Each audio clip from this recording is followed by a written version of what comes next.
ఈరోజు మొత్తం మీద కాంగ్రెస్ పార్టీ ప్రధానంగా తెలంగాణ, కర్ణాటక, హిమాచల్ ప్రదేశ్ రాష్ట్రాల్లో 6 గ్యారెంటీల పేరుతో అధికారంలోకి వచ్చిన మాట. మహిళలకు ఉచిత బస్సు ప్రయాణం, రైతు భరోసా, యువ వికాసం, గృహజ్యోతి వంటి పథకాల ఆశ చూపి ఓటర్లను ఆకట్టుకుంది. ఈ మోడల్ తెలంగాణ, కర్ణాటక, హిమాచల్ ప్రదేశ్లో విజయవంతం కావడంతో ఇతర రాష్ట్రాల్లో కూడా దీన్ని అమలు చేయడానికి ఆ పార్టీ కసరత్తు చేస్తుంది. ముఖ్యంగా బెంగాల్, తమిళనాడు, అస్సాం, పొందుచ్చేరి, కేరళ రాష్ట్రాల్లో ఎన్నికల సందర్భంగా అవే హామీలను అధికారంలోకి రావాలనే యోచనతో ఈ హామీలను నిర్వహిస్తుంది. కాంగ్రెస్ పార్టీ ఆ 6 గ్యారంటీలు రాబోయే ఎన్నికల్లో ఆయా రాష్ట్రాల్లో అధికారం వైపు నడిపిస్తాయా? ఆయా రాష్ట్రాల్లో కాంగ్రెస్ పార్టీల వైఖరి ఏంటి? ప్రజానాడి పట్టుకునేందుకు ఆ పార్టీల ఎత్తుగడలు, జిత్తులు, గ్యారంటీల విన్యాసాలపైనే ఈరోజు బిగ్ టాక్లో చర్చిద్దాం.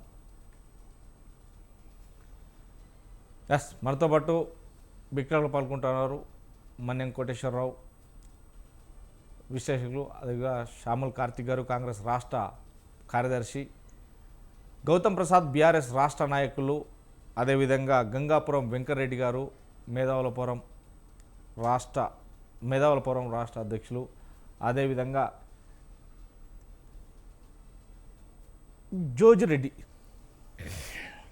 జోజిరెడ్డి గారు, ఆల్ ఇండియా ఫార్వర్డ్ బ్లాక్ రాష్ట్ర కన్వీనర్ కూడా మనతో జాయిన్ అవుతున్నారు.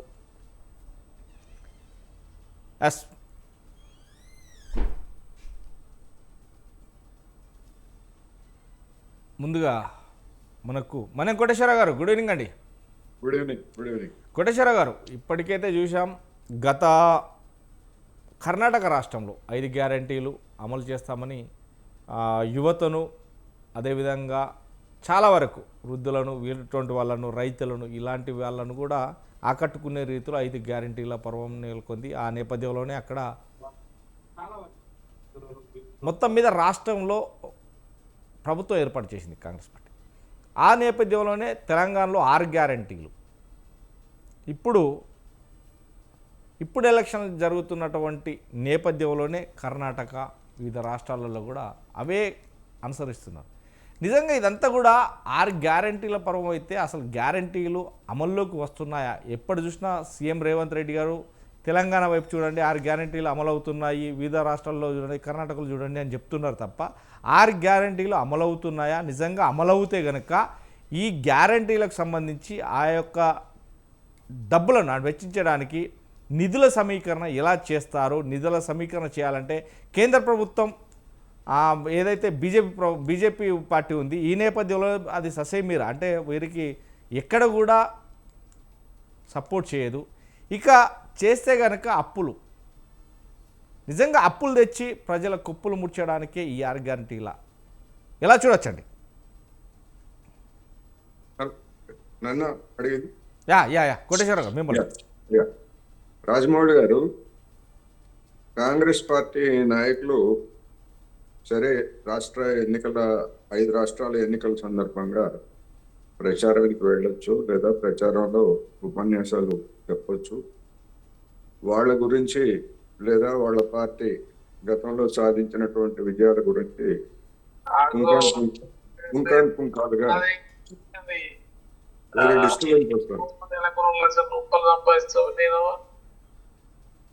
రాజమౌళి గారు వేరే ఎవరో డిస్టర్బ్ చేస్తున్నారు. కంటిన్యూ జస్ట్ మీరు మీట్లో పెట్టుకోండి, మిగతా వాళ్ళు కొద్దిగా మీట్లో పెట్టుకోండి. పుంకాలుగా ఏ పార్టీ వాళ్ళైనా చెప్పుకోవచ్చు, అది బీజేపీ అయినా, కాంగ్రెస్ అయినా, బీఆర్ఎస్ అయినా, ఎవరైనా. కానీ ఇక్కడ మనం కాంగ్రెస్ పార్టీ 6 వాగ్దానాలు, సూపర్ 6, లేకపోతే కొంతమంది అన్నట్టుగా 420, ఇట్లాంటివన్నీ సరే అది రోజు మనం మాట్లాడుకుంటుంటాయి. ఇక్కడ నేను ప్రధానంగా చెప్పదలుచుకున్నా ఏంటంటే, రేవంత్ రెడ్డి గారు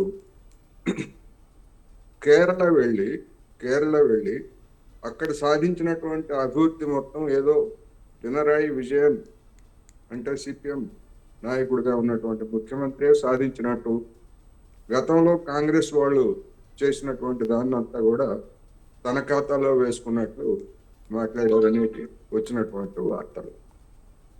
నేనేమంటున్నానంటే, సరే పినరాయి విజయన్ గారు ఖాతాలో వేసుకున్నారని అనుకున్నాం. స్వాతంత్రం వచ్చినప్పటి నుంచి ఇప్పటి వరకు జరిగినటువంటి పాలనలో అత్యధిక రాష్ట్రాలు అత్యధిక కాలం అటు కేంద్రంలోనూ రాష్ట్రంలోనూ ఉన్నటువంటి కాంగ్రెస్ పార్టీ సాధించినటువంటి రికార్డులు ఏమిటో లేదా దేశ అభివృద్ధి ఏమిటో రేవంత్ రెడ్డి గారు చెప్తే అప్పుడు నైతికంగా ఇతరత్ర పినరాయి విజయన్ని విమర్శించేటువంటి హక్కు ఆయన కలిగి ఉంటారు. కానీ మరి ఆ విధమైనటువంటి దమ్ము ధైర్యం రేవంత్ రెడ్డి గారికి కానీ కాంగ్రెస్ కానీ ఉన్నదా అనేటువంటిది ప్రశ్న. ఉండేట్లయితే మరి ఎందుకని దేశం అన్ని రంగాల్లో ఇంత అధోగతి పాలైంది అనేటువంటిది మరి వాళ్ళు దేశానికి సంజాయిషించుకోవాలి. అందువలన అత్యంత తీవ్రమైనటువంటి దారిద్ర్యాన్ని నిర్మూలించినటువంటి రాష్ట్రంగా అది కేరళ వాళ్ళు ప్రకటించారు. అది వాస్తవమా కాదా అనేటువంటిది అది చెప్పాలి. అంతేగానికి దానికి గతంలో మా వాళ్ళు చేసినటువంటిది కూడా ఉంది, మీ వాళ్ళు చేసింది లేదని ఆయన ఏం చెప్పలేదు. గడిచినటువంటి 10 సంవత్సరాల్లో సాధించినటువంటి ఘనత. మరి 10 సంవత్సరాలు అధికారంలో ఉన్నటువంటి పార్టీలు కానీ లేకపోతే ఇతరులు కానీ మరి అటువంటి ఘనతని మిగిలినటువంటి రాష్ట్రాల్లో ఎందుకు సాధించలేకపోయారు అనేటువంటిది ప్రశ్న వస్తుంది. మరి అనేక మంది ఉన్నారు కదా, 10 ఏళ్ళు 15 ఏళ్ళు వరుసగా అధికారంలో ఉన్నటువంటి వాళ్ళు ఉన్నారు కదా, మరి వాళ్ళు ఎందుకని సాధించలేకపోయారు? అందుకని మనం మాట్లాడేటప్పుడు మన స్థాయికి మరిచి ఎదుటి వాళ్ళు ఎవరో ఏంటో అనేటువంటి స్పృహ లేకుండా మాట్లాడితే ఎన్నికల కోసం తర్వాత దాని పరిణామాలు పర్యవసానాలు కూడా ఎవరైనా ఎదుర్కోవాల్సి వస్తుంది. అది రేవంత్ రెడ్డి గారికైనా లేకపోతే పినరాయి విజయన్ గారికైనా ఒకే సూత్రం అనేది నేను ఈ సందర్భంగా చెప్పదలుచుకున్నాను. ఇక్కడ ఏం చెప్తున్నారు? బీఆర్ఎస్ పాలన హయాంలో ఉన్నటువంటి అంకెల్ని పినరాయి విజయన్ గారు పేర్కొన్నారు అని చెప్పేసి చెప్తున్నారు. ఎస్, నీతి ఆయోగ్లో పేర్కొన్నటువంటి అంశాలని, లేటెస్ట్ అంశాలని ఆయన పేర్కొన్నారు. అది వాస్తవం. ఆ తర్వాత మీరు సాధించినటువంటి అభివృద్ధికి సంబంధించినటువంటి రుజువులు ఏమన్నా ఉన్నాయా మీ దగ్గర? మానవ అభివృద్ధి సూచికల విషయంలో కావచ్చు, లేదా ఇతరత్ర విషయాల్లో కావచ్చు, అప్పుల విషయంలో కావచ్చు, మరొకటి విషయంలో కావచ్చు, మీవంటూ సాధించినటువంటి విజయాలు రికార్డులు ఏమన్నా ఉంటే చూపించమనండి. అది చూపించకుండా ఇవి పాత లెక్కలు చూపిస్తున్నారు, వాటిని మాకంట కడుతున్నారు. ఎస్, పాత లెక్కలు చూపిస్తున్నారు, ఆయన ఏమి దాచుకోలేదు, పాత లెక్కల గురించే చెప్పారు. నీతి ఆయోగ్ ఉటంకిచ్చారు ఆయన. నీతి ఆయోగ్లో ఉన్నటువంటి తాజా లెక్కలు అవి. మీరు సాధించింది ఏమిటనేటువంటిది చెప్పాలి. అలాంటివి చెప్పకుండా కేరళ లాంటి చైతన్యవంతమైనటువంటి రాష్ట్రం, అటువంటి రాష్ట్రానికి వెళ్ళి ఈ విధమైనటువంటి గొప్పలు చెప్పుకుంటే మరి దాని ప్రభావం ఎట్లా ఉంటుంది ఏమిటనేటువంటిది మనకైతే తెలియదు. కానీ ఇవాళ తెలంగాణలో ఇది ఒక చర్చనీయాంశంగా మారింది. ఎందుకంటే రేవంత్ రెడ్డి గారు పినరాయి విజయన్ దొంగ బంగారం కేసులో ఆయన ఉన్నారని చెప్పేసి మాట్లాడినట్టుగా వచ్చింది. మరి మీడియాలో వచ్చిన వార్తల ప్రకారం నేను చెప్తున్నా, ఆయన అక్కడ ఏం మాట్లాడారో ఆయనకి మలయాళం అదే ఆయనకి మలయాళం వచ్చో రాదో, లేకపోతే పినరాయి విజయన్ మీద ఉన్నటువంటి దొంగ బంగారం కేసు ఏమిటో, లేకపోతే మన మీద ఉన్నటువంటి కేసులు ఏమిటో అవన్నీ కూడా చెప్పుకోవాలి. మన మీద ఉన్నటువంటి కేసుల సంగతి తెలుసు కదా, ఎంత అప్రతిష్టాత్మకమైనటువంటి కేసులు ఉన్నాయో. ఒకవేళ నిజంగా పినరాయి విజయన్ మీద దొంగ బంగారం కేసు ఉన్నా, లేకపోతే ఇంకోటి ఉన్నా, అవన్నీ సెటిల్ అయిపోయినాయి. అవన్నీ వాస్తవం కాదని తేలిపోయింది. అది ఆయన మీద చేసినటువంటి ఆరోపణలు ఆయన నేరుగా ఎక్కడ ఏ కేసులో లేరు. అందుకని ఎందుకు మాట్లాడతారు ఇటువంటివన్నీ చూసినప్పుడు? సరే, దాన్ని వదిలేద్దాం, కేరళ ప్రజలు తేల్చుకుంటారు, మంచో చెడ్డో అక్కడ వాళ్ళు తేల్చుకుంటారు. ఇక్కడ మీ సూపర్ 6 సాధించింది ఏమిటి? ఇక్కడ అధికారానికి వచ్చిన తర్వాత ఇంతవరకు మీ హయాంలో ఒక్క డిఏ అయినా ఉద్యోగులకు ఇచ్చారా? కేరళ ప్రభుత్వం మరి ఒక్క డిఏ కూడా బకాయి లేదు ఇంతవరకు. తెలంగాణతో పోలిస్తే కేరళ ఆర్థికంగా ఎంత ఇబ్బందుల్లో ఉందనేటువంటిది లోకానికి అంతటికీ తెలుసు. మరి ఎందుకని మీరు ఒక్క డిఏ కూడా ఇవ్వలేకపోయారు? పిఆర్సి కేరళ ప్రభుత్వం ఇచ్చింది. మీ కంటే ముందు ప్రభుత్వం నియమించినటువంటి పిఆర్సి గురించి మాట్లాడేటువంటి పరిస్థితి లేదు ఇవాళ. 2026 మార్చి వరకు, మార్చి 31వ తేదీ వరకు ఆర్థిక పరమైనటువంటి విషయాలు ఏవి నన్ను అడగొద్దు అని చెప్పుకున్నటువంటి మీరు కేరళ వెళ్ళి తెలంగాణ మోడల్ అని, తెలంగాణ గొప్ప అని చెప్తే అంత అమాయకులు అక్కడ ఉన్నారని నేనైతే అనుకోవట్లేదు. అందుకని ఇక్కడ మీ మోడల్ సంగతి, మీ మోడల్ అంటే వ్యక్తిగతంగా రేవంత్ రెడ్డి గారినో లేకపోతే రాహుల్ గాంధీనో కాదు. ఏమంటారు రాహుల్ గాంధీ గారు? ఏమంటారు? పినరాయి విజయన్ మీద కేసులు పెట్టలేదు నరేంద్ర మోడీ గారు, అరెస్ట్ చేయలేదు. ఏం కేసులు పెట్టాలండి నరేంద్ర మోడీ గారు? ఏం కేసులు పెట్టాలి? ఎవరైనా వదులుతారా? పినరాయి విజయన్కి బీజేపీకి ఉన్నటువంటి వైరుధ్యము, లేదా స్వయంగా ఆయన పుట్టినటువంటి ప్రాంతంలో ఆర్ఎస్ఎస్కి సిపిఎంకి జరిగినటువంటి ఘర్షణలు ఇవన్నీ తెలిసిన తర్వాత నిజంగా పినరాయి విజయన్ కానీ, లేదా ఆయన కుటుంబ సభ్యులు కానీ, మంత్రివర్గ సభ్యులు కానీ ఏవైనా అక్రమాలకు పాల్పడితే కేంద్రంలో ఉన్నటువంటి ప్రభుత్వం సహిస్తుందా? ఎవరైనా కాస్త తల మీద బుర్ర ఉన్నటువంటి వాళ్ళు చేసేటువంటి ఆరోపణలేను అరెస్ట్ చేయలేదట, కేసులు పెట్టలేదట. అందుకని నరేంద్ర మోడీ గారికి, పినరాయి విజయన్ గారికి సంబంధం ఉందని చెప్పేసి ఇండియా కూటమి అఖిల భారత నాయకులు రాహుల్ గాంధీ గారు చెప్తే రేపు ఢిల్లీలో పినరాయి విజయన్ గారు మళ్ళా ముఖ్యమంత్రి అవుతారా లేదా, కేరళలో ఎవరు వస్తారో అది పక్కన పెట్టి, మరి సిపిఎం నాయకత్వంతో మాట్లాడేటప్పుడు మొహాలు ఎక్కడ పెట్టుకుంటారనేటువంటిది ప్రశ్న. అందుకని ఎన్నికల కోసం ఎట్లా పడితే అట్లా మాట్లాడవద్దు. మీ విధానాలు మీరు చెప్పుకోండి, ఎదుటి వాళ్ళ మీద ఆ విధమైనటువంటి అభాండాలు వేయొద్దు అనేది ఈ సందర్భంగా నేను చెప్పదలుచుకున్నా. సూపర్ 6 విషయంలో అమలు జరిపినటువంటివి మినహా మిగిలినటువంటి వాటికి రోడ్ మ్యాప్ ప్రకటించలేనటువంటి దుస్థితిలో ఇవాళ ఉండి, ఇక్కడ ఇంట్లో ఈగల మూత ఉంటే బయటికి వెళ్ళి పల్లకిళ్ళ మూత మోగించుకోవడం అనేటువంటిది ఎవరికి మంచిది కాదనేదే నేను చెప్పదలుచుకున్నాను. రైట్. గౌతమ్ ప్రసాద్ గారు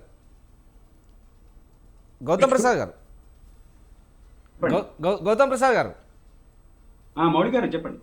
ఎస్, నిజంగా ఇప్పటికే ఏదైతే బెంగాల్ కావచ్చు, తమిళనాడు, అస్సాం, పాండిచ్చేరి, కేరళ ఈ రాష్ట్రాల్లో ఎన్నికల సందర్భంగా ప్రధానంగా ఏదైతే కర్ణాటకలో కావచ్చు, తెలంగాణలో కావచ్చు ఇచ్చిన హామీలు నెరవేరుస్తున్నాయి. చాలా స్పష్టంగా ఉంది. ఆ రాజ్యం కలకలలాడుతుంది. రామరాజ్యం కాదు, రావణ రాజ్యం కాదు, రామరాజ్యంలో కలకలలాడుతుంది అని చెప్పేసి చాలా వరకు హేతులు చెప్తున్నారు అనేది ప్రతిపక్షాలు వాదిస్తున్నాయి.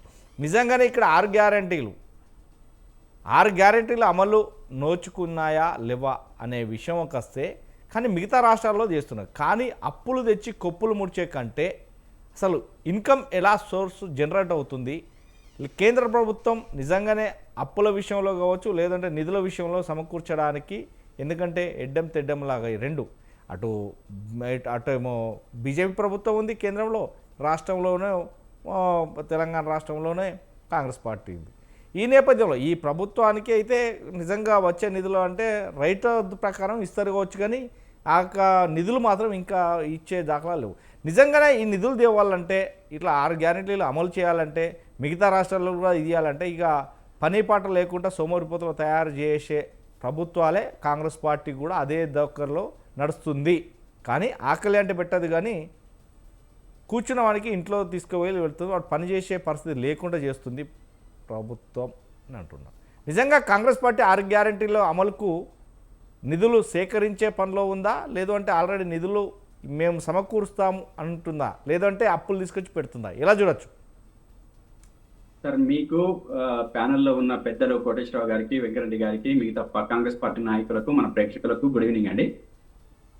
మౌళి గారు, అంటే తెలంగాణ రాష్ట్రం ముఖ్యమంత్రి కేరళ రాష్ట్రానికి పోయి అక్కడ ఉన్న ఎన్నికల్లో ప్రచారం చేయడానికి వెళ్ళింది.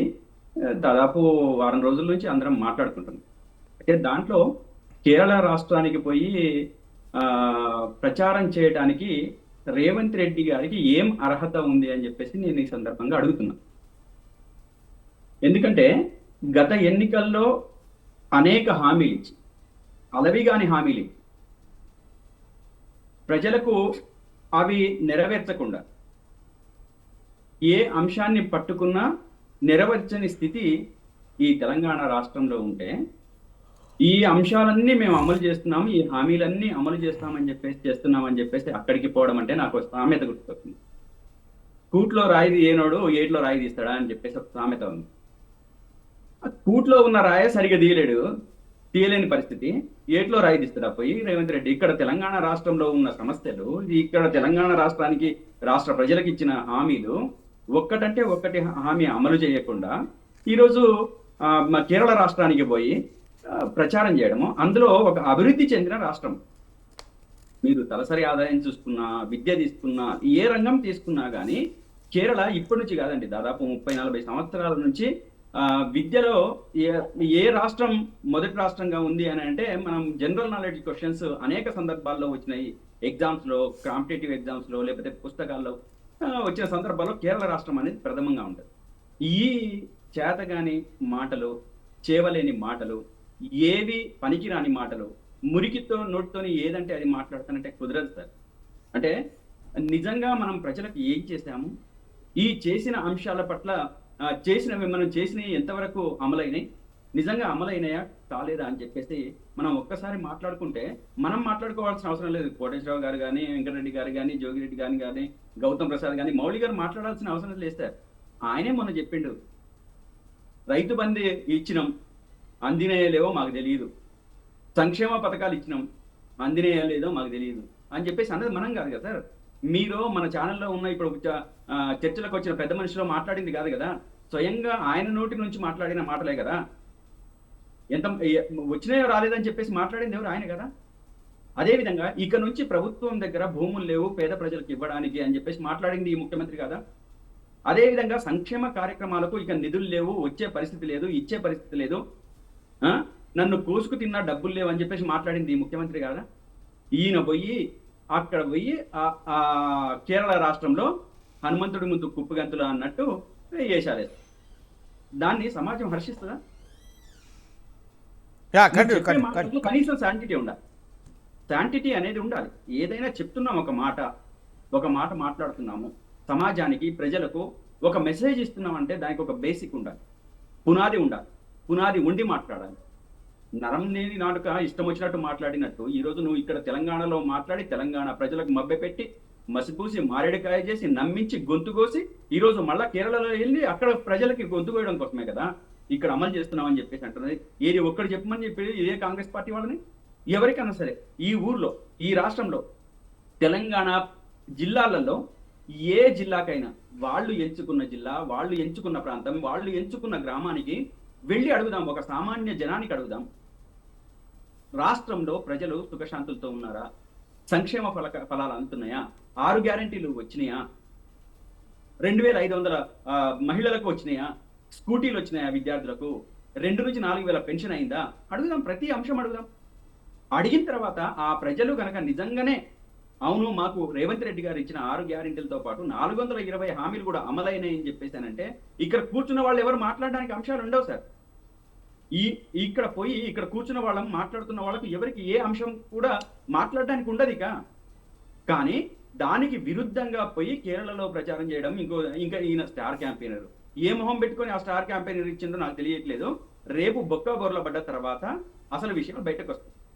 నేనేమంటున్నానంటే ఇప్పటికిప్పుడు తెలంగాణ రాష్ట్రంలో ఎలక్షన్స్ వచ్చే పరిస్థితి లేదు. కానీ ఒకవేళ వస్తే తెలంగాణ రాష్ట్రంలో కాంగ్రెస్ పార్టీని, కాంగ్రెస్ పార్టీ నాయకుల్ని తరిమి కొట్టే ఒక విసిగెత్తి ఉన్న ప్రజలు, ఆగ్రహంతో ఉన్న ప్రజలు ఉన్నారు ఇక్కడ రాష్ట్రంలో. ఈ వీళ్లు పోయి అక్కడ అబద్ధాలు చెప్పి ప్రశాంతంగా సంక్షేమ కార్యక్రమాలతో, అభివృద్ధి కార్యక్రమాలతో అక్కడ కేరళని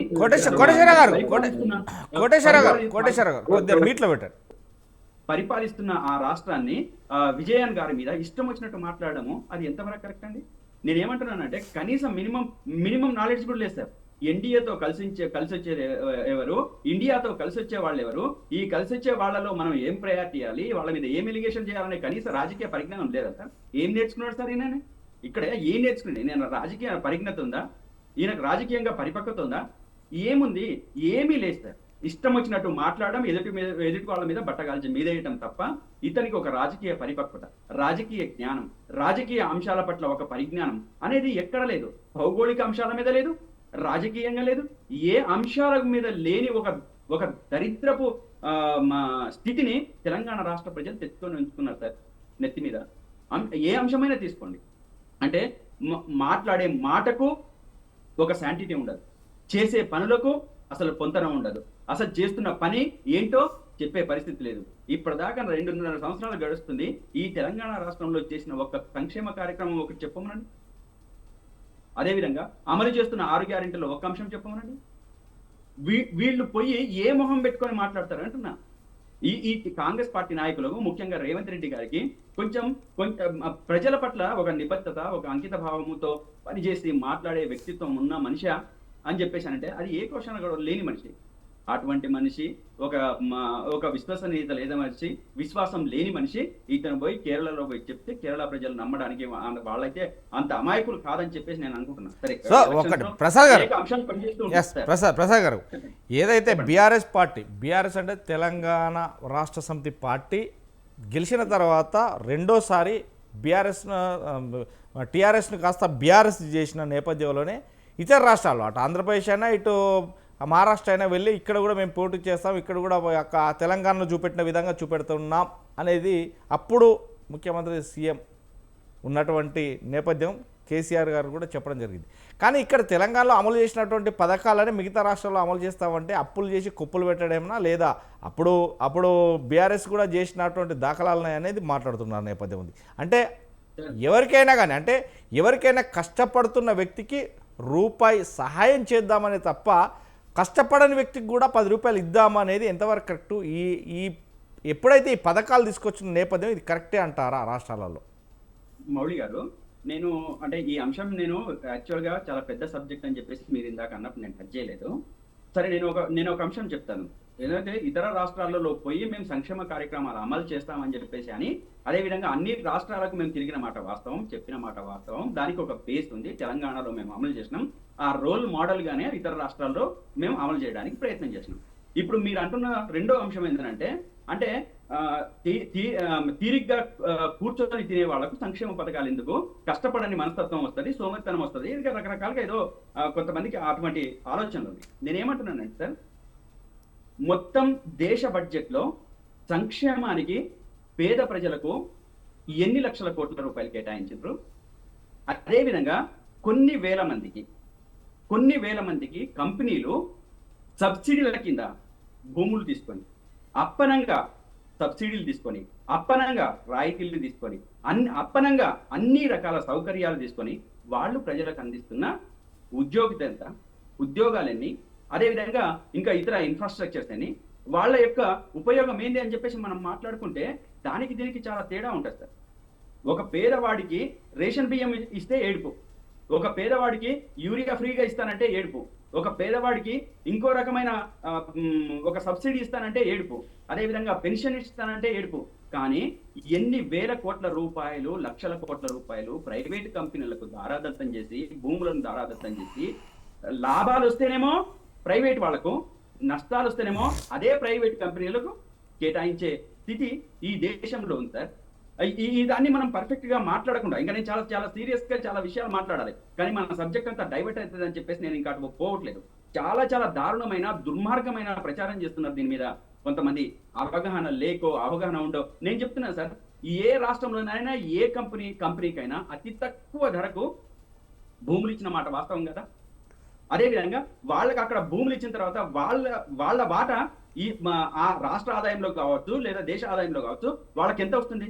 వాళ్ళకు వచ్చే లాభాలు వాళ్ళ కంపెనీకి చెందుతున్నాయా, ప్రభుత్వానికి చెందుతున్నాయా? ఇవి మనం ఒక్కసారిగా మనం బేరీజ్ వేసుకుంటే ఆకాశానికి పాతాళానికి ఉన్న తేడా ఉంటుంది. కాబట్టి ఇటువంటి ఆలోచన మనలాంటి విద్యావంతులు, బుద్ధిమంతులు, విజ్ఞానవంతులు చాలా నిశితంగా పరిశీలించి మాట్లాడాల్సిన అవసరం ఉంది సార్. ఒక పేదవాడికి చేసుకోవడానికి పని లేని స్థితి ఈరోజు. రైతుకు నిన్నటిదాకా రైతు బంధు లాంటి పథకం అనేది లేకపోతే రైతులు ఎంతమంది ఆత్మహత్యలు చేస్తున్నారా? సపోర్టింగ్ పెట్టుబడి లేక. ఇదే తెలంగాణ రాష్ట్రంలో కొన్ని వేల మంది చనిపోయిన స్థితి సార్. ఎప్పుడైతే పెట్టుబడి సాయానికి వచ్చిన తర్వాత నీళ్లు వచ్చిన తర్వాత, పెట్టుబడికి సాయం వచ్చిన తర్వాత ఆత్మహత్యలు ఆగిపోయిన సందర్భం సార్. ఇది మనం కాంగ్రెస్ వీటినన్నింటినీ కూడా ఒక ఒక ఒక ఈ ఒక సమాజం పురోగతి వైపుగా ఆలోచించకుండా అది దండగా పనికిరానిది అని చెప్పేసి అనుకుంటే ఈ రోజు రైతు అనే మనిషి మిగిలేవాడు కాదు సార్. సాగు అనేది సాధ్యమయ్యేది కాదు సార్. ఇది నేనేమంటున్నానంటే ఇక్కడే కాదు, దేశవ్యాప్తంగా ఈ రోజు ఈ మోడల్ ని కేంద్ర ప్రభుత్వం కూడా అమలు చేస్తుంది అని అంటే ఆ సమస్యని గుర్తించింది కాబట్టి పిఎం కిసాన్ యోజన అనేది తీసుకొచ్చి అది గుర్తించింది కాబట్టి అది అమలు చేసింది సార్. కాబట్టి ఈ చిన్న చిన్న విషయాల్ని క్షేమానికో, లేకపోతే మహిళలకో, లేకపోతే రైతులకో, లేకపోతే పేద ప్రజలకో ఇస్తున్న రాయితీల మీద ఎగబడి ఆలోచన చేసేవాళ్ళు, ఎవరైతే వ్యతిరేకంగా ఆలోచన చేసేవాడు, ఈ కొంచెం విజ్ఞానంతోనే ఆలోచించండి.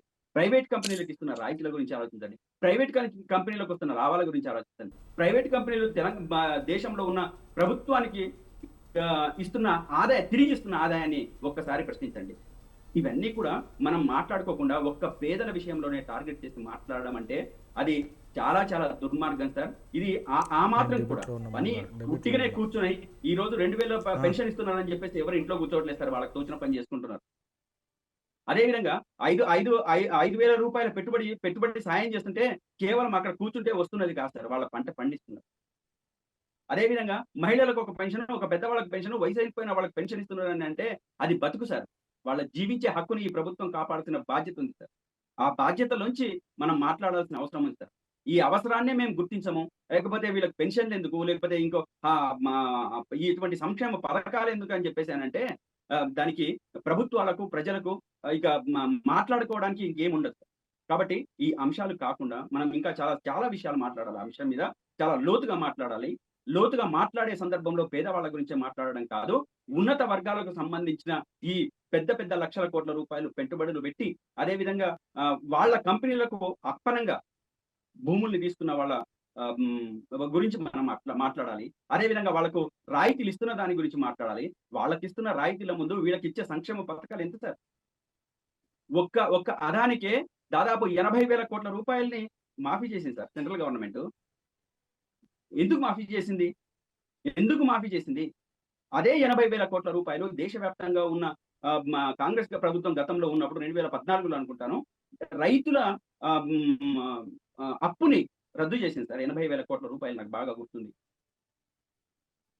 2014, 2009లోనో 2000 అంతకు ముందు దాంట్లోనో మన్మోహన్ సింగ్ గారు ప్రధానమంత్రి ఉన్నప్పుడు అది ఎంతమంది రైతులకు సహాయం అయింది? అంటే ఇటువంటి అంశాలు చాలా వస్తాయి మాట్లాడుకుంటే. లోతైన అంశాలు మాట్లాడుకోవాలి, లోతుగా మాట్లాడుకోవాలి. కొన్ని విషయాల్ని పక్కన పెట్టేసి ఆ కొన్ని విషయాల గురించి మాట్లాడి ఈ పేద ప్రజల మీద పడి ఏడ్చే విషయాలు ఎవరైతే ఉన్నారో బుద్ధిమంతులుగా మన వాళ్ళందరం కూడా ఇటువంటి అంశాలని చర్చించినప్పుడు మాత్రమే వాస్తవాలు బయటకు వస్తాయని చెప్పేసి నేను భావిస్తున్నా. అదేవిధంగా కేరళకి వెళ్ళి కొత్తగా రేవంత్ రెడ్డి చెప్పేది లేదు, చేసేది లేదు. ఇక ఆయన దగ్గర సబ్జెక్ట్ లేదు, నోటికి ఏదొస్తే అది మాట్లాడడం తప్ప ప్రజలకు ఉపయోగపడే పని ఏది చేయడు. కేరళ ప్రజలకు మన భాష తెలియదు కాబట్టి, వాళ్ళ భాష వేరు కాబట్టి నేనైతే నిర్ద్వందంగా కాంగ్రెస్ పార్టీని నిర్ద్వందంగా వ్యతిరేకించండి అని చెప్తాను. రైట్. ఇక్కడ అమలు చేసి ఇంకో దగ్గరికి వెళ్తే అది ఏదైనా బాగుంటది, కానీ ఇక్కడ ఏమీ చెప్పకుండా ప్రజలకు నిండా ముంచి నయవంచన చేసి మోసం చేసి దగా చేసి అక్కడికి వెళ్ళి నీతులు వల్లవేస్తానంటే సమాజం హర్షించదు. ఈ రేవంత్ రెడ్డిని చీకొట్టే రోజులు దగ్గరగానే ఉన్నాయి, ఇతన్ని తరిమి కొట్టే రోజులు దగ్గరగానే ఉన్నాయి. రైట్. జోజిరెడ్డి గారు గుడ్ ఈవినింగ్ అండి. జోజిరెడ్డి గారు good evening. Good evening Rajamouli గారు. జోజిరెడ్డి గారు, తెలంగాణ రాష్ట్ర వ్యాప్తంగా 6 గ్యారంటీలు అమలు చేస్తాం ముఖ్యంగా అని చెప్పేసి అప్పటి ఎలక్షన్ మూమెంట్లో కాంగ్రెస్ పార్టీ ముందుకొచ్చింది మేనిఫెస్టో ప్రకారం. ఈ నేపథ్యంలోనే కాంగ్రెస్ పార్టీ అధికారంలోకి వచ్చింది. అంతకుముందు ఏదైతే పక్క రాష్ట్రమైన నేపథ్యంలోనే అక్కడ కూడా 5 గ్యారంటీలు అని చెప్పేసి చెప్పడం జరిగింది కర్ణాటకలో. అక్కడ కూడా ప్రభుత్వం ఏర్పడ్డది. ఈ నేపథ్యంలో 5 గ్యారెంటీలు 6 గ్యారెంటీలు అంటూ ఇప్పుడు కూడా బెంగాల్, తమిళనాడు, అస్సాం, పుండుచేరి, కేరళ రాష్ట్రాలలో కూడా గ్యారెంటీల పర్వమే మోగుతుంది. ఈ గ్యారెంటీల పర్వం ఇస్తే నిజంగానే ఆ రాష్ట్రాలకు నిధులు ఎలా సమకూరుతాయి? ఎందుకంటే కేంద్ర గవర్నమెంట్ ఏమో బీజేపీ పార్టీ ఉంది, ఈ రాష్ట్రాలు కాంగ్రెస్కి వస్తే ఒకవేళ నిధులు ఎలా సమకూరుస్తాయి? ఎలా నిధులకు వారు ఎక్కడ కూడా అయితే నాకు తెలిసి ఎక్కడ కూడా వారు మద్దతు తెలిపే సూచన లేదు, ఏం లేదు. ఎందుకంటే స్థానికంగా ఉండే నిజంగా రాష్ట్రానికి రావాల్సిన ఇస్తారు తప్ప ఎక్కువ నిధులు అయితే ఇచ్చే ఆస్కారం అయితే ఎక్కడా లేదు. కానీ ఇవంతా కూడా చూస్తే ఈ రాష్ట్రాలు అప్పుల ఊబిలో కూరుకుపోతున్నాయి. తలసరి ఆదాయానికి సంబంధించి తలవారి భారం పడుతున్న నేపథ్యం ఉంది. ఈ నేపథ్యంలో ఒక్కొక్కరి పైన సుమారుగా ఇప్పటికే ₹1,00,000 ఉంటే రాబోయే రోజుల్లో 1,00,000 దాటి 2,00,000కు కూడా చేరుకునే వెసులుబాటు కల్పిస్తున్నది ఈ రాష్ట్ర ప్రభుత్వాలు. కానీ ఎందుకని ఈ పథకాలను వెచ్చిస్తున్నారు? నిజంగా పరిపాలన చేసే ప్రభుత్వాలు అయితే ఖచ్చితంగా ఓట్లు ఇస్తాయి కదా జనం, ఎందుకని ఆశ చూపెడుతున్నారు అనేది వస్తుంది. నిజంగా కాంగ్రెస్ పార్టీకి పథకాల రూపాన్నే గవర్నమెంట్కు అభ్యర్థించే నేపథ్యం ఉందా? జనం ఓట్లేసి ప్రభుత్వాన్ని ఏర్పాటు చేసుకోవడానికి వీలుంటుందా? ఎలా చూడొచ్చు? మా పెద్దలకి అదే విధంగా స్వతంత్ర టీవీ వీక్షకులకు అందరికి నమస్కారం అండి. ఈ రోజు మనం గమనిస్తే 6 గ్యారెంటీలలో సరే ఉచిత బస్సు ఒకటి, కొద్దిగా రుణమాఫీ ఒక 75-80%, అదే విధంగా ఈ ఏదైతే గృహలక్ష్మి ఏదో ఉంది విద్యుత్ 200 పాయింట్స్ ది అది కొంత జరిగింది. మిగతాది మొత్తం మిగతా హామీలు నోటికి వచ్చిన హామీలు ఇష్టం ఉన్నట్టుగా ఇవ్వడం అనేది ప్రతిసారి జరుగుతూనే ఉంది. ఇలాగ ఈ పార్టీ ఆ పార్టీ అనేది ఏం లేదు. అన్ని పార్టీలు కూడా ఇష్టారీతిగా మాట్లాడుతూ పోతున్నారు. అంటే దానికి ఒక అంతు పొంతు ఎక్కడ లేదు. ఇవాళ కేరళకి వెళ్ళేసి రేవంత్ రెడ్డి గారు ఒక స్టార్ క్యాంపెయిన్ మాత్రమే. ఆ స్టార్ క్యాంపెయిన్ లో సరే వాళ్ళు అక్కడ ఇచ్చిన ఎజెండాని చదువుతూ పోతున్నాడేమో నాకు అనిపిస్తుంది. ఎందుకంటే అక్కడ ప్రభుత్వము అక్కడ స్థితిగతులను బట్టేసి అక్కడ రావాలి తప్ప ఈయన పోయి అక్కడ ఇచ్చేదైతే ఏం లేదు. ఇంతకుముందు ప్రసాద్ గారు మాట్లాడినప్పుడు టిఆర్ఎస్ ప్రభుత్వం కూడా అదే చేసింది. వాస్తవం చెప్పాలంటే ఆ రోజు 3 ఎకరాల దళితులకు భూమి ఇస్తా అన్నారు, తర్వాత ఇంకేమో ఇస్తా అన్నారు. ఆ తర్వాత పంజాబ్ కు తీసుకుపోయి మన డబ్బుల్నే పెట్టారు. ఇంకోటి రైతు బంధు గురించి ప్రతిసారి ప్రతి వాళ్ళు మాట్లాడుతున్నారు సార్. నేను రైతు బంధు గురించి ఒకటే మాట చెప్తాను. రైతు బంధు కేసీఆర్ గారు ఇచ్చినప్పుడు టైంకి మాత్రం ఇవ్వడం జరిగింది. కానీ దాని తర్వాత దోపకం ఎంత జరిగింది అనేది మాత్రం ఎవరు ఆలోచించట్లేదు. క్వింటాల్ కి దాదాపుగా 8 నుంచి 10 కిలోలు కట్టింగ్లు పెడితే తలా నోరు బద్దలు కొట్టుకుంటుంటే కూడా ఎవరు మాట్లాడిన పాపాన పోలే. రైతు బంధు ఇచ్చిన దానికంటే ఎక్కువ అది గవర్నమెంట్ కి ఏ విధంగా కూడా గవర్నమెంట్ డైరెక్ట్ బెనిఫిట్ కాలే, మళ్ళీ ప్రజలకు బెనిఫిట్ కాలేదు ఆ ఇష్యూలో చూసినప్పుడు. కానీ మిల్లర్లకు కావచ్చు, ఆఫీసర్లకు కావచ్చు, నాయకులకు కావచ్చు అది బెనిఫిట్ అయిపోయింది రైతు బంధు ఇష్యూలోకి వచ్చినప్పుడు. రైతు బంధు ఇవ్వద్దు అని నేను అన్నా, కానీ రైతుకి ఏం లాభం జరిగిందని మనం క్వశ్చన్ చేసుకోవాల్సిన అవసరం ఉన్నది. ఇలా రేవంత్ రెడ్డి గారు మరి అది కూడా ఆలోచించాలి. ఇప్పుడు ఇక్కడి నుంచి ఫ్లైట్ లో పోతున్నాడు, మరి ఆ ఎక్స్పెండిచర్ కూడా మన పంజాబ్ కి డబ్బులు ఇచ్చినట్టుగానే ఉంటుందా? అది కూడా మన తెలంగాణ ప్రభుత్వం బరాయిస్తుందా, లేకపోతే కాంగ్రెస్ పార్టీ బరాయిస్తుందా అనేది కూడా మనం ఆలోచించాలి. ఎందుకంటే అసలే అప్పుల పాలైంది. కేసీఆర్ గారు అప్పుల పాలు చేసిపోయిండు. తెలంగాణ డబ్బులు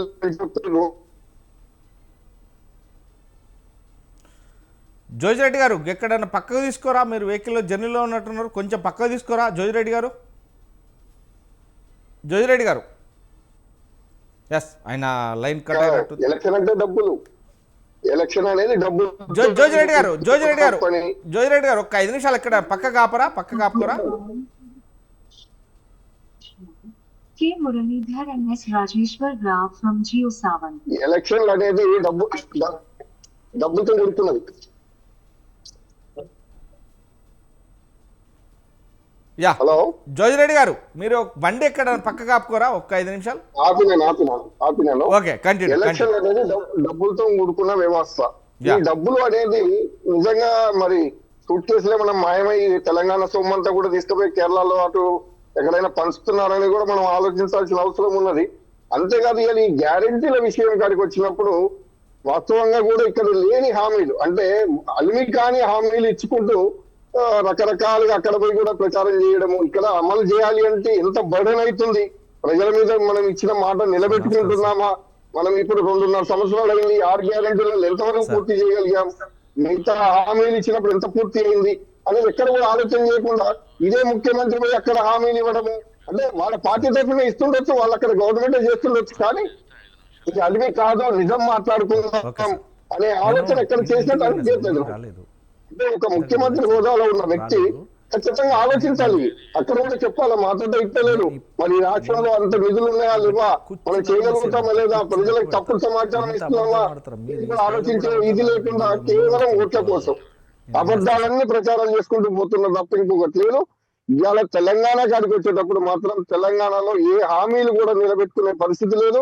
ఇలా అటు కేసీఆర్ గారు కొంత తప్ప లాభం చేసినా మిగతా అన్ని కూడా ఇష్యూస్ లో ఫెయిల్యూర్ కిందనే చేయాలా. ఆ ఫెయిల్యూర్ అనేది ఎప్పుడు నిరూపణ అయింది అంటే ఇలా కాంగ్రెస్ ప్రభుత్వం ఏదైతే అబద్ధాలు చెప్పి లేకపోతే అబద్ధాలతో పదవిలోకి వచ్చి కూర్చున్నారో అవన్నీ నిరూపించకపోతే మాత్రం రేవంత్ రెడ్డి అనే పార్టీ, కాంగ్రెస్ రేవంత్ రెడ్డి అనే పార్టీ మాత్రం 100% తరిమి కొట్టించుకోబడుతుంది. ఎందుకంటే ఇటు హామీలు నెరవేరట్లేదు, వాళ్ళ మీద ఏదైతే ఆరోపణలు చేసిండ్రో ఆ ఆరోపణలు ఎక్కడ కూడా ఇప్పటి వరకు నిరూపణ చేసే పరిస్థితుల్లో కాంగ్రెస్ ప్రభుత్వం లేదు. అంటే అది నిజమా అబద్ధమా? ఓన్లీ అబద్ధాలతో వీళ్ళు బతుకుడా? ఓటర్లకి డబ్బులు ఇచ్చుకుంటూ అంటే మాటకు ముందు వస్తే కాంగ్రెస్ వాళ్ళు ఒకటి అంటున్నారు, మేము అన్ని చేస్తున్నాం కాబట్టి, ప్రజలకి లాభం చేస్తున్నాం కాబట్టి, ప్రజలకి పరిపాలన అందిస్తున్నాం, ప్రజాపాలన ఇస్తున్నాం కాబట్టి మేము సర్పంచులుగా గెలిచినాం, మేము మున్సిపాలిటీలలో గెలిచినాం. మున్సిపాలిటీలలో నిజంగా ఇంతకుముందు అన్నట్టుగా ప్రజలకి నిజమైన పాలన అందిస్తే ఆ సెక్రటరీలోనో లేకపోతే ముఖ్యమంత్రి గారి ఇంట్లో కూర్చొని టీవీలో ప్రచారం చేయమని చెప్పండి. టీవీలో నేను ఇది చేసినా నాకు నా మీద నమ్మకం ఉంటే, నేను నా పని మీద నమ్మకం ఉంటే మీరు ఓటేయమని చెప్పండి. డబ్బుల సూట్ కేసులు ఎక్కడికి పంపించొద్దు, ఓటర్లను డబ్బులకి మభ్య పెట్టొద్దు, మద్యానికి మభ్య పెట్టొద్దు, బిర్యానీకి మభ్య పెట్టొద్దు అని చెప్పండి. అప్పుడు ప్రజాపాలన నిజంగా జరిగినట్టు మనం ఆలోచించవచ్చు. ఇవాళ 75 సంవత్సరాల నుంచి కాంగ్రెస్ ఉంటుంది, ఇలా బీజేపీ అదే పరిస్థితిలో ఉంది. బీజేపీ కూడా ఆదాయానికి అంబానీ దృష్టి పెడుతుంది తప్ప ప్రజలకి వచ్చేది ఒరిగేది ఏం లేదు.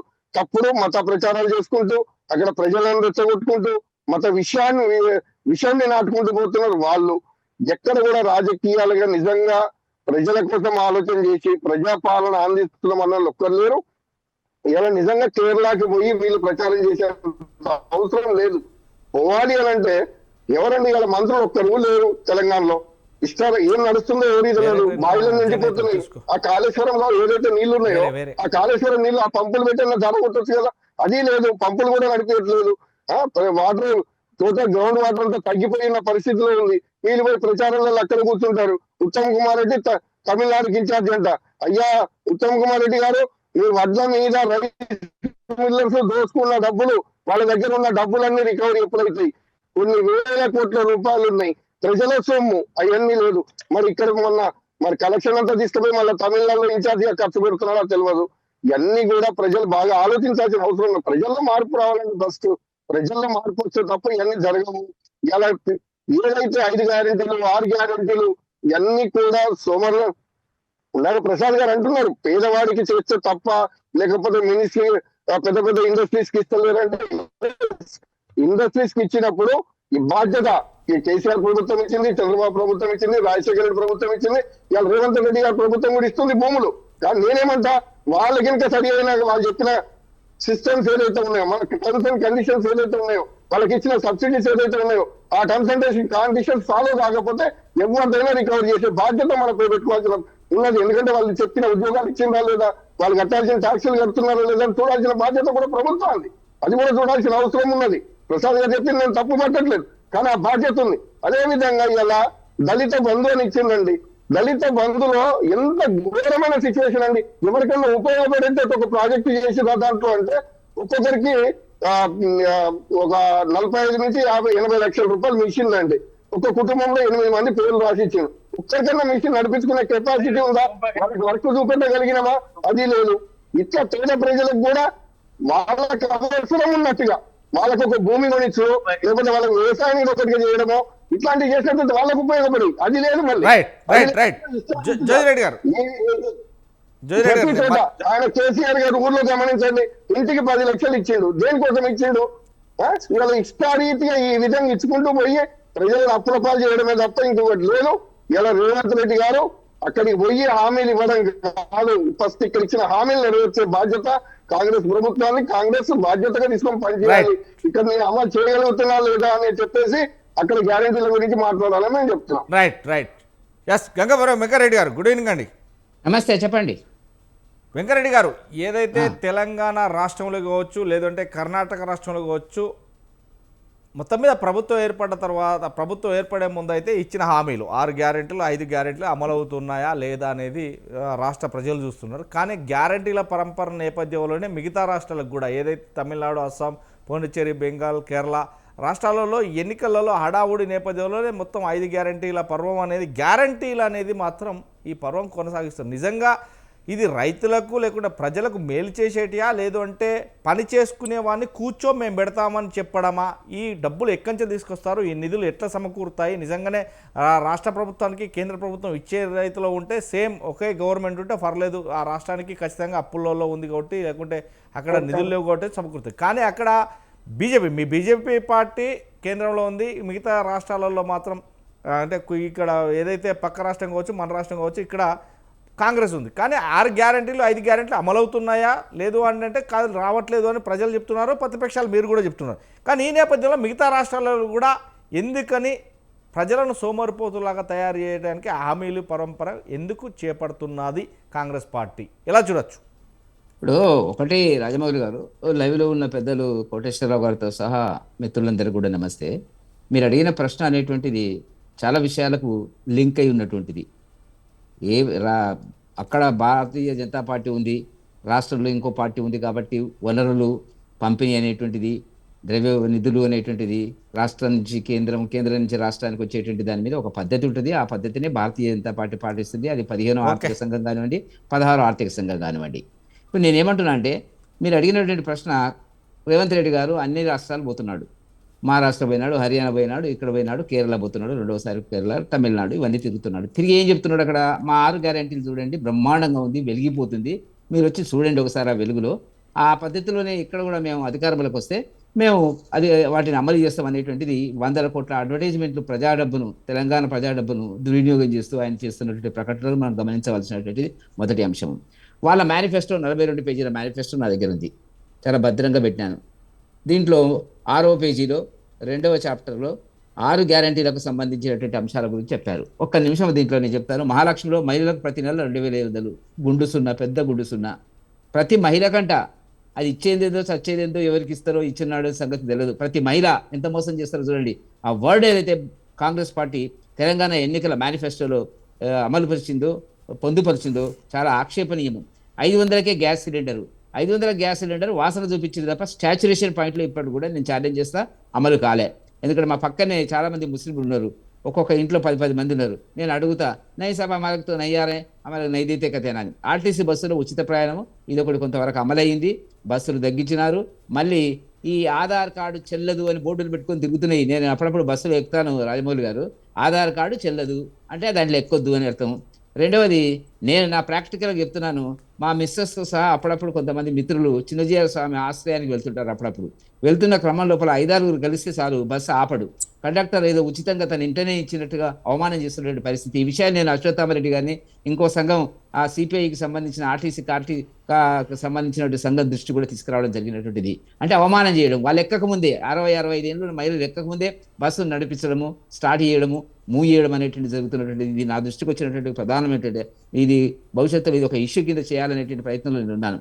రైతు భరోసాకు వచ్చినప్పటికీ రైతులకు, కౌలు రైతుల ఎకరాన్ని 15,000 గుండు సున్నా, వ్యవసాయ కూలీలకు 12,000 పెద్ద గుండు సున్నా, వరి పంటకు క్వింటాలకు 500. వరి పంటకు నేను చెప్పాను కదా, వర్డ్ ఎట్లా వాడుతున్నారంటే మోసం చేసేటువంటి వాడు.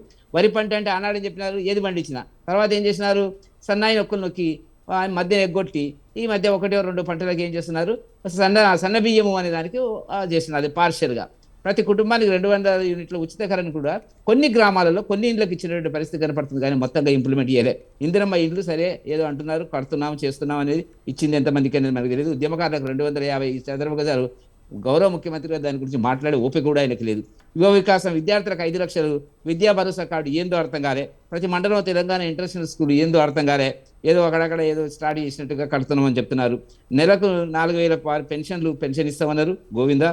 10 లక్షల రాజీవ్ ఆరోగ్యశ్రీ బీమా ఎవరికి ఇచ్చారో చెప్పాలి.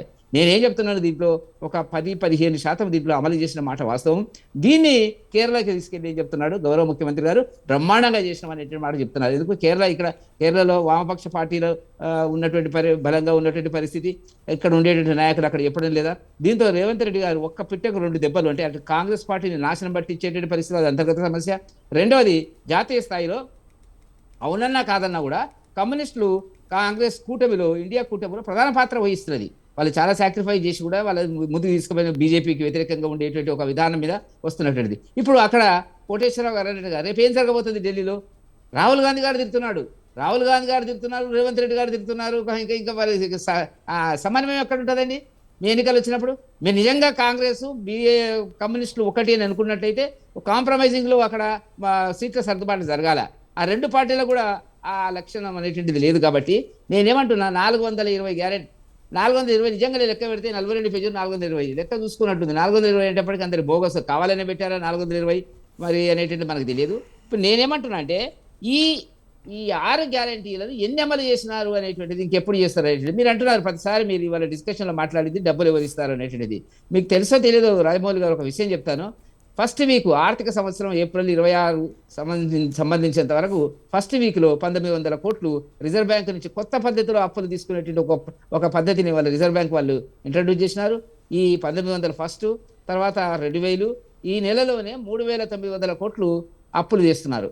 మీరు గత ప్రభుత్వాన్ని అప్పులు చేసినారని తిట్టారు, గత ప్రభుత్వం అప్పులు చేసినా లెక్కలు చెప్తున్నారు. మీరు వచ్చిన 2 సంవత్సరాలు, గత సంవత్సరం 2.5 సంవత్సరాల వాళ్ళు చేసిన అప్పులన్నీ, మీరు చేసిన అప్పులన్నీ చెప్పమన్నాడు కదా. ఊగా సొల్లు కబుర్లు చెప్పడం కంటే, తిట్టడం కంటే మీరు చెప్తే మాకు కూడా అర్థమవుతుంది కదా, ప్రజలకు అర్థమవుతుంది. గత ప్రభుత్వం ఈ ప్రభుత్వానికి ఏం తేడా ఉందంటే ఏమీ తేడా లేదు. వాళ్ళు అలవి కానీ హామీలను అమలు చేస్తే బొక్కబోర్ల పడ్డారు. బొక్కబోర్ల పడేటువంటి స్థాయికి వచ్చినప్పుడు వీళ్ళు అధికారంలోకి వచ్చిర్రు. ఇప్పుడు మాట మాటకి ఏమంటున్నారంటే మాకు తెలుసు ఎట్లా ఆర్థిక వ్యవస్థను కట్టుదిట్టం చేయాలనో నడిపించాలో తెలుసని చెప్పి గోల్కొండ హోటల్లో ఎన్నికలకు ముందు బట్టి విక్రమార్క గారు, రేవంత్ రెడ్డి గారు ఒక సభలో చెప్తే ప్రెస్ వాళ్ళు అడిగితే నేను ఉన్నాను అక్కడ, మాకు తెలుసు we know how to manage the finances అనేటువంటి మాట చెప్పినారు. మళ్ళీ అదే వ్యక్తి తర్వాత రాజశేఖర రెడ్డి దగ్గర నుంచి ఆర్థిక మంత్రి ఎమ్మెల్యేగా ఉన్నాడు కదండి. నేనేమంటున్నా అంటే ఏది ఉచితంగా ఇవ్వచ్చు, ఏది ఉచితంగా ఇవ్వలేము అనేటువంటి ఒక కాన్సెప్ట్ లేకుండా ఓట్ల కోసం సీట్ల కోసం నోటుకొచ్చింది మాట్లాడితే రేవంత్ రెడ్డి గారిని నమ్మే పరిస్థితి వల్ల లేదు. కేసీఆర్ గారి మీద ఉన్నటువంటి ఒక రకమైనటువంటి అసంతృప్తి, తీవ్రమైన అసంతృప్తి, కుటుంబ పాలన, అవినీతి, రకరకాల కలగాపులకంగా ఆనాడు రేవంత్ రెడ్డి గారు మాట్లాడితే ప్రజలు ఆదరించినారు, స్వీకరించినారు, అధికారులకు ఇచ్చినారు. కానీ వాళ్ళ ఆ పరిస్థితి లేదు. ఏం మాట్లాడాలి, ఏం మాట్లాడితే ఇంకేం మాట్లాడతారు చెప్పండి. ఒక్కటన్నా మహిళలకు 2500 రూపాయలు మీరు ఇస్తామంటే ఇప్పుడు కింద రాయాల్సింది షరతులు వర్తిస్తాయి, ఇస్తాడో ఏడో తెలియదు, ఇప్పుడు షరతులు వర్తిస్తాయని రాయాలా. కాబట్టి మోసం చేయడంలో, వాగ్దానాల మోసం చేయడంలో, మాటల గారడి అమలు చేసేటువంటి దాంట్లో రేవంత్ రెడ్డి గారు నెంబర్ 1 అనేటువంటిది. ఎందుకంటే మీరు అవునన్నా కాదన్నా రాజకీయాలకు అతీతంగా విజయ్ కేరళ ముఖ్యమంత్రి కొంత శాంటిటీ ఉన్నవాడు, విలువలు ఉన్నవాడు. నేను రాజకీయాలకు అతీతంగా చెప్తున్నటువంటి పరిస్థితుల అటువంటి వ్యక్తిని పట్టుకొని మీరు ఇష్టం వచ్చినట్టు చెడాపడ మాట్లాడితే మీకు లాభం జరుగుతుందా, నష్టం జరుగుతుందా? రేపు భవిష్యత్తులో మీరు ఇండియా గ్రూప్ ఎటు ఉంటుంది, ఎటు పోతుంది అనేటువంటి దాన్ని ఆలోచన లేకుండా నోటికి వచ్చింది తిట్టేస్తే చాలు. ఆ వచ్చిరాని ఇంగ్లీష్లో ఏదో ఒకటి మాట్లాడిస్తే మనకు అర్థమవుతుందా? కలిసి తెలుగులో మాట్లాడితే బ్యాలెన్స్ ఉండేదేమో, అదే ట్రాన్స్లేషన్ తర్వాత రిసల్వ్ చేసుకునే వాళ్ళేమో. కాబట్టి నేను ఏమంటున్నా అంటే ఇక్కడ తెలంగాణ ప్రజలను మోసం చేసినారు, అక్కడ దేశం మొత్తం మీద రేవంత్ రెడ్డి గారిని తీసుకెళ్లి మోసం చేసేటువంటి పద్ధతిలో కాంగ్రెస్ పార్టీ. కనీసం రాహుల్ గాంధీ గారు జాతీయ స్థాయి నాయకులు ఒక కేరళలో ఉండేటువంటి ఒక మిత్రపక్షమైనటువంటి జాతీయ స్థాయిలో మిత్రపక్షమైనటువంటి పార్టీ గురించి మాట్లాడేటప్పుడు చాలా జాగ్రత్తగా మాట్లాడారు కదా. మేము భారతీయ జనతా పార్టీ కూడా అంత అంత అంత విమర్శలు చేయలేదు ఎవరి మీద. విజయ్ ఆయన ఏమంటాడు, సమస్య ఏంటంటే భారతీయ జనతా పార్టీకి, సిపిఎంకు, కాంగ్రెస్ కంటే ఎక్కువ అనేక యుద్ధాలు ఉన్నాయండి, చరిత్ర ఉన్నది. ఇంతకుముందు కోటేశ్వర గారు చెప్పినట్టుగా అనేక రకాల ఘర్షణలు ఉన్నాయి. ఆ రెండు పార్టీలు ఒకటేం చెప్తే ప్రజలు నమ్ముతారండి. మాట మీద నమ్మకం లేనటువంటి రేవంత్ రెడ్డి గారు జాతీయ స్థాయిలో ఒక నవ్వుల పాలయ్యేటువంటి పరిస్థితి కనపడుతున్నటువంటి అంశము అనేటువంటి మీ దృష్టికి తెస్తున్నాను. రైట్, నిజంగా శ్యామల్ కార్తిక్ గారు sir good evening sir. Very good evening. ఏదైనా కానీ మొత్తం మీద కాంగ్రెస్ పార్టీ ఇస్తున్నటువంటి హామీలు నెరవేరుస్తుందా లేదంటే బ్రహ్మాండంగా నెరవేరుస్తుంది, మా రాష్ట్రం వచ్చి చూడండి అని అటు కర్ణాటక రాష్ట్రం కావచ్చు, ఇటు తెలంగాణ రాష్ట్రం కావచ్చు, ఖచ్చితంగా చూడండి, వచ్చి కళ్ళు మెరిసేలా లేదంటే కళ్ళు దగదగ మండేలా ఉంటాయి మా హామీలు చూడండి అనేది చెప్తున్నారు మిగతా రాష్ట్రాల్లో. ఏదైతే తమిళనాడు, అస్సాం, పాండిచ్చేరి కావచ్చు, లేకుంటే బెంగాల్, కేరళ కావచ్చు. కానీ ఈ నేపథ్యంలోనే మాట్లాడేటప్పుడు ప్రత్యక్షంగా లేదు అంటే పరోక్షంగా ఎవరైనా చూస్తున్నారు, ఈ రాష్ట్రంలో మేము 6 గ్యారంటీలు అమలు చేస్తున్నాం అని అంటే ఎన్ని గ్యారంటీలు అమలు చేస్తున్నాం, ఎన్ని అనేది ఒక స్పష్టంగా చెప్పచ్చు కదా. ఎందుకని మాట మారుస్తున్నారు, దాస్తున్నారు. 6 గ్యారంటీలు అమలు చేస్తున్నాం కానీ అక్కడ అప్పుల బాధలో ఉన్న నేపథ్యంలోనే మా పార్టీ తీసుకునే నిర్ణయం, మా ప్రభుత్వం తీసుకునే నిర్ణయం, ఇప్పుడు 4 గ్యారెంటీలు అమలు చేస్తున్నాం, మిగతా 2 గ్యారెంటీలు అమలు చేస్తాం, ఖచ్చితంగా దీనికి వనరులు సమకూరుస్తున్నాం, నిజంగా ఎవరు పెట్టుబడిదారులు రావట్లేదు ఇతర దేశాల నుంచో ఇతర రాష్ట్రాల నుంచో, ఖచ్చితంగా మా ప్రజలకు మేము సేవలు అందిస్తున్నాం, ఒకసారి వచ్చి చూడండి అని చెప్పాడు. 6 గ్యారెంటీలు అమలు చేస్తున్నాం, ఒకసారి వచ్చి చూడండి తెలంగాణ రాష్ట్రంకు అనో లేకుంటే ఇతర రాష్ట్రంకు అని చెప్తే ఎలా ఉండబోతుంది? నిజంగా 6 గ్యారెంటీల అమలు జరుగుతుందా లేదా అని రాష్ట్ర ప్రజలు చూస్తున్నారు. కానీ ఈ నేపథ్యంలోనే ఎందుకని ఇంత హామీలు పరంపర ఇస్తున్నారు? సరైన పరిపాలన ప్రజలకు అందిస్తే ఖచ్చితంగా ఎవరైనా ఓటేస్తారు కదా, ప్రభుత్వాన్ని ఖచ్చితంగా నిలబెడతారు కదా. ఎందుకని గ్యారెంటీల పరంపరలో పోతున్నారు? ప్రజలను ఎందుకు మూర్ఖులను తయారు చేస్తున్నారని మాట్లాడుతున్నారు. ఎలా చూడొచ్చు మరి? సార్ అయితే కాంగ్రెస్ పార్టీ ఎక్కడ కూడా ప్రజల్ని సోమరిపోతుల్ని చేయాలి అంటే హామీలు ఇచ్చినంత మాత్రాన ఏదో ప్రజల్ని సోమరిపోతుల్ని చేస్తున్నాను బీజేపీ పార్టీ చేస్తున్న వ్యాఖ్యల్ని నేను ఒకే లైన్ లో కొట్టేస్తా సార్. ఎందుకంటే వాళ్ళకి పాలన చేత కాదు, వాళ్ళకి ప్రజలపైన చిత్తశుద్ధి లేదని ఒకే మాటలో కొట్టేస్తా. ఎందుకంటే గతంలో బీఆర్ఎస్ పార్టీ దళితులకు 10 లక్షలు అని చెప్పి ఉట్టిగిచ్చేసింది. ఆ 10 లక్షలు 6 లక్షలు వాళ్ళకి ఇచ్చి 4 లక్షలు కమిషన్ కింద తీసుకున్నది. కాంగ్రెస్ పార్టీ అట్లా చేస్తలేదు సార్. ఎక్కడ కూడా కాంగ్రెస్ పార్టీ ఎక్కడ కూడా వాళ్ళని బ్యాంకుతో లింక్ చేసి వాళ్ళకు సబ్సిడీ ఇచ్చి తద్వారా వాళ్ళను వ్యాపారవేత్తలుగా నిలబెట్టడానికి ప్రయత్నం చేస్తుంది. అయితే సార్ మాట్లాడుతున్నారు, బీజేపీ నుంచి వెంకటరెడ్డి సార్ మాట్లాడుకుంటూ 6 గ్యారెంటీలు ఏం గొప్పగా చేస్తుంది అన్ని అనుకుంటూనే చేస్తుంది, అక్కడే చేస్తుంది, ఇక్కడే వాళ్ళు అన్ని చదివి ఏమీ చేస్తలేదు అనుకుంటేనే అది చేస్తుంది ఇది చేస్తుంది మళ్ళీ వాళ్ళే ఒప్పుకుంటున్నారు. సో వీళ్ళు ఏంటంటే ఏదో ఒక రకంగా ప్రజల్ని మనం మభ్యపెట్టాలి, ఏదో ఒక రకంగా ప్రజల్ని కాంగ్రెస్ పార్టీ చేస్తలేదని చెప్పాలని ప్రయత్నం చేసుకుంటూ ప్రతిసారి వీళ్ళే దొరికిపోతారు. సార్ అన్నారు మహాలక్ష్మి స్కీము 2500 ఇస్తలేదా? ఇస్తున్నామని ఎవరన్నా కాంగ్రెస్ పార్టీ చెప్పిందా? ఎక్కడైనా ఇస్తలేదు, ఇవ్వాలనే మేము కూడా చెప్తున్నాం. అయితే వాళ్ళు ఏమంటున్నారు, ఫ్రీ బస్ అమలు అవుతుంది కానీ కండక్టర్ ఇట్లా మాట్లాడుతున్నాడు, డ్రైవర్ బస్ ఆపుతలేడు అని అంటున్నాడు. అరే డ్రైవరు కండక్టర్ బస్ ఆపకపోతే ఆ బస్సు సర్వీస్ నెంబర్ బాధ్యత గల రాజకీయాల్లో ఉన్నటువంటి బాధ్యత గల వ్యక్తిగా అశ్వత్థామరెడ్డి గారు మీ పార్టీలోనే ఉన్నారు కదా, మీకు వ్యవహారం తెలియదా? ఒక నిమిషం సార్, మీరంటే గౌరవం ఉంది. ఒక్క నిమిషం ఆగండి, చేయగలను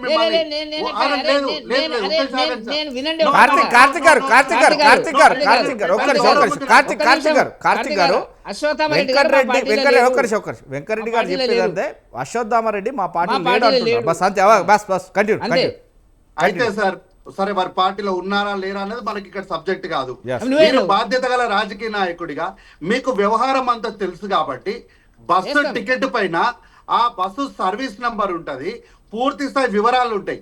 ఆ టికెట్ అటాచ్ చేసుకుంటూ మీ లెటర్ ప్యాడ్ మీద ఒక కంప్లైంట్ రాయండి, వాళ్ళని ఎందుకు యాక్షన్ తీసుకోరో చూద్దాము. ఎందుకంటే ఏ ప్రభుత్వం ఉన్నట్టు కూడా ఆర్టీసీ కార్మికులు ఏమంటారు, మా వల్ల వచ్చిన ప్రభుత్వాలు, మేం చేసిన ప్రభుత్వాలు, మా దయాదాక్షణ మీద ఉన్న ప్రభుత్వాలు, మాకు అది పెంచాలి ఇది పెంచాలని వాళ్ళన్ని కోరికలు కొడతారు కదా. అన్ని ప్రభుత్వాలు వాళ్ళకి ఏదో చేయాలని చూస్తారు కదా. మరి వాళ్ళు అన్ని సర్వీసులు తీసుకుంటున్నప్పుడు అంతే బాధ్యతగా వాళ్ళు పనిచేయాల్సిన బాధ్యత కూడా వాళ్ళ మీద ఉంటుంది కదా. మీరు ఒక పని చేయండి, దాన్ని ప్రభుత్వానికి ఆపాదించొద్దు. ఒక వ్యక్తి చేసిన తప్పుకి మీరు ప్రభుత్వాన్ని తప్పు అంటే ఎట్లా కుదురుతుంది? ఓ కంప్లైంట్ ఇవ్వండి, ఆ కంప్లైంట్ మీద రియాక్ట్ అవ్వకపోతే, రెస్పాండ్ అవ్వకపోతే అప్పుడు మా ప్రభుత్వాన్ని మాట్లాడారు. తర్వాత ఎల్పిజి సిలిండర్ ఎవరికి వస్తుందో తెలియదు sir. DBT, direct beneficiary transaction అనే ఒక కొత్త విధానాన్ని తీసుకొని వచ్చిందే బీజేపీ పార్టీ. ఒకసారి మీరు బ్యాంకు ఖాతాలలో ఏం జరిగింది ఏం జరుగుతుందనే వివరాలని ఒకసారి కేంద్రంలో మీరే ఉన్నారు కదా, ఒక్కసారి మీరు తెప్పించుకోండి. ఎవరు కాదన్నారు. తర్వాత రైతు భరోసా అన్నారు, రైతు భరోసాకి 15,000 గోవింద అన్నారు. సార్ 15,000 ఇస్తామన్నప్పుడు స్పెషల్ ఫ్లైట్లు కొనుక్కున్నారు సార్ గత 10 సంవత్సరాల పాలన చేసిన వాళ్ళు. సో వాళ్ళు చేసినటువంటి ఆర్థిక విధ్వంసాలను మూలాలను గుర్తుపెట్టుకొని సార్ మేము ప్రజలకు నేరుగా చెప్పినాం, 15,000 ఇస్తామన్నా మేము ఈరోజు 15,000 ఇవ్వలేకపోతున్నాము కానీ 12,000 ఇస్తున్నామని చెప్పినాం. తర్వాత వరికి 500 రూపాయలు బోనస్ అని చెప్పినాం. అయితే వరికి 500 రూపాయల బోనస్ అని చెప్పినప్పుడు ఇప్పుడు మేము ఇనిషియల్ స్టేజ్లో వరి పండించినటువంటి వాళ్ళకు, సన్నాలు పండించినటువంటి వాళ్ళకు 500 రూపాయలు ఇస్తున్నాం. మీరే అంటారు కదా సార్, దొడ్డు బియ్యం ఎవరు తింటాడు, ఈ బియ్యాన్ని ఎవడన్నా తింటాడా, దీన్ని తినాల్సిన బియ్యం ఎవడన్నా మనుషులు అంటే వాళ్ళు తింటారా అని మీరే అంటారు కదా. అందుకే సన్నాలను ప్రోత్సహించాలన్నటువంటి ఉద్దేశంతో, సన్నాలన్న కూడా వరి పంటనే కదా సార్. కాబట్టి ఆ సన్నాన్ని ప్రోత్సహించడం కోసము 500 రూపాయలు బోనస్ ఇస్తున్నాం. తర్వాత యువ వికాసం అన్న సార్ 5 లక్షల గ్యారంటీ కార్డు ఏందో నాకు తెలియదని సార్ అనుకుంటేనే తెలంగాణలో అక్కడక్కడ ఇంటర్నేషనల్ స్కూల్స్ కడుతున్నారు. అదేందో నాకు అర్థం కాలేదు సార్. ఇంకొక ఏడాది ఒక అకాడమిక్ ఇయర్ ఆగండి సార్. ఆ స్కూల్స్ అన్నీ కూడా మీకు వాడుకలోకి వచ్చిన తర్వాత అప్పుడు విద్య పైన ఈ రాష్ట్ర ప్రభుత్వానికి ఉన్నటువంటి చిత్తశుద్ధి ఏందనేది మీకు అర్థమవుతుంది. తర్వాత ఇందిరా మిల్లు ఎక్కడ అన్నారు. ఇందిరా మిల్లు 250 గజాలకు ఉద్యమకారులను మర్చిపోయినరని అనుకుంటూనే కిందకు వచ్చినాక ఆ ఇందిరా మిల్లు కడుతురు, ఎన్ని కడుతురు ఏమో మాకు తెలియదు అన్నారు. ఒక పని చేయండి సార్, మీరు బీజేపీ పార్టీ కాంగ్రెస్ పార్టీ తీసుకొని వచ్చినటువంటి ఆర్టీఐని వాడుకోవడం మీ అందరికి అలవాటే కదా. ఒక ఆర్టీఐ రాయండి, రాష్ట్రంలో ఎన్ని లక్షల ఇండ్లు వచ్చినాయో అధికారికంగా మీకు లిస్ట్ ఇస్తాం మేము. తర్వాత గృహజ్యోతి 200 యూనిట్లు ఈ రోజు కూడా ఉచితంగా ఇస్తున్నాం. దీనిపైన ఎవరు ఎక్కడ చర్చకు వచ్చినా ఎవరు వస్తారో నాకు తెలియదు, నేనైతే సిద్ధంగా ఉన్నా. 200 యూనిట్లు ప్రతి అర్హులైన కుటుంబానికి ఇస్తున్నామన్న మాట వాస్తవానికి నిజం కాబట్టి దీనికి నేను ఈ చర్చకు సిద్ధంగా ఉంటా. తర్వాత చేయూతలో 4,000 రూపాయల పెన్షన్ ఎక్కడ అన్నారు, కానీ కింద ఉన్న 10 లక్షలు ఎవరికి ఇచ్చిర్రు అన్నారు.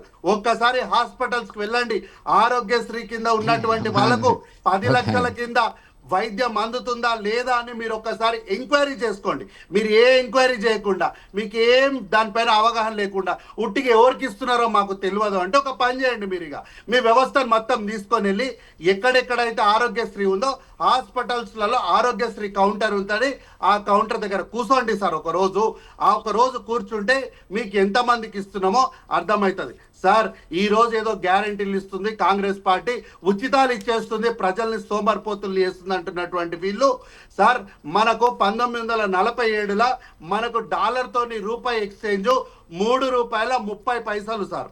మళ్ళీ చెప్తున్నా, ₹3.30 మనకు డాలర్తో ఎక్స్చేంజ్ రూపాయలు. అన్నీ పోయినప్పటికీ కూడా 2014లో సార్, 2014లో కేంద్రంలో అధికార మార్పిడి జరిగేటప్పటికీ ఈ దేశంలో 56.57 మాత్రమే. కానీ ఈరోజు దాని విలువ ఎంత ఉందో ఈరోజు మరి పెద్దలు బీజేపీ పార్టీ నుంచి కేంద్రంలో వాళ్ళు చెప్తారా, ఇక్కడున్న వాళ్ళు చెప్తారా, బీఆర్ఎస్ వాళ్ళు చెప్తారా, ఇంకెవరు చెప్తారో చెప్పాలి.